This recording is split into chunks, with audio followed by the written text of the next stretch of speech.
Saya bukan ahli tapi silakan hadirkan tim Epidem Malang. Ada dugaan COVID. Harus transparan juga Pak. Melandai kemarin PJ melandai.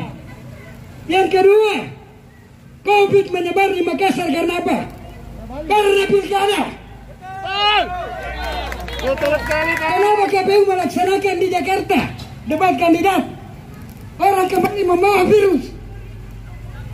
Yang ketiga Pak.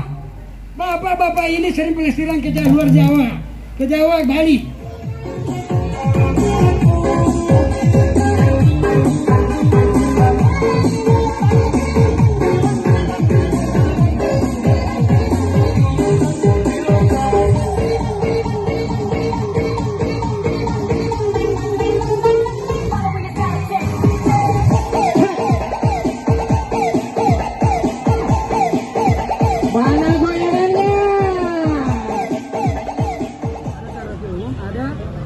Bar dan pub itu kan bisa diatur jadwalnya. Rumah bernyanyi ya silakan buka dari pagi sampai jam 9 atau jam 10 malam. Selebihnya karaoke silakan buka jam 10 sampai jam 2 atau jam 1. Nah, bar dan pub kan bisa tutup karaoke, kita buka lagi jam sampai jam 3. Itu yang kita minta. Kan harus ada kajian-kajian, jangan membuat aturan sepihak.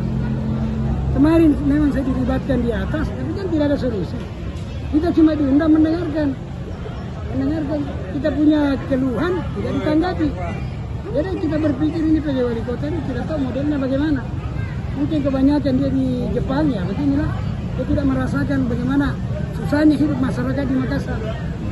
Berapa jumlah tempat hiburan malam yang di Makassar, Pak? Kalau di Makassar yang resmi itu ada 102. Dari 118 sekarang ada yang tutup, ada yang sudah bangkrut. Nah, terus tindakannya kalau tidak dipenuhi tuntutannya ini apa tindakan lagi? Kalau kita tidak ditemui, tidak ada solusi, kita menginap. Itu. Kemudian besok kita akan aksi lagi di kantor gubernur. Dan ini kami jamin, sebenarnya kita mau turunkan kekuatan 2.500, tapi koordinasi dengan aparat kepolisian kita juga menghargai. Jadi tadi subuh kita koordinasi teman-teman.